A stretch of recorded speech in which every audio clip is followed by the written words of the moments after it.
Paglihis sa issue ng impeachment ang nakikitang rason ng ilang leader sa Kamara sa plano ng mga kaalyado ni Vice President Sara Duterte na maghain ng kaso kaugnay sa 2025 national budget.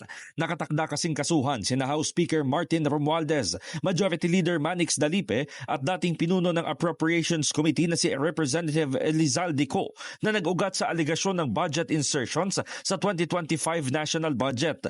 Sabi ni Deputy Majority Leader Paulo Ortega V at Assistant Majority Leader Jay Conghun, pamumulitika lang ang layunin ng pagsasampa ng kaso at nais na pahinain ang liderato ng Kamara.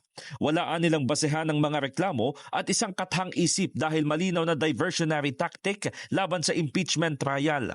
Iginiit ni Ortega na hindi dapat gawing panakipbutas si Romualdez para takasan ang pananagutan. Para naman kay Conghun, desperadong hakbang ang paninira sa malaking suporta para sa Kamara upang maapektuhan ang impeachment process.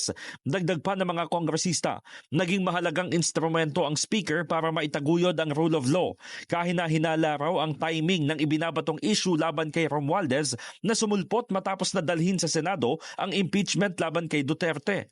Nagbabala ang House Leader na si Ortega laban sa mga magtatangkang harangin ang impeachment trial sa tulong ng pagsasampa ng kaso na itinuturing na pamumulitika.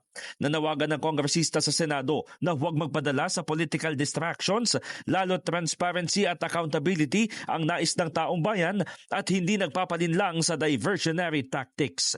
In the heart of changing lives, ito si Brigada Haji Caaminio ng 105.1 Brigada News FM Manila, The Music and News Authority.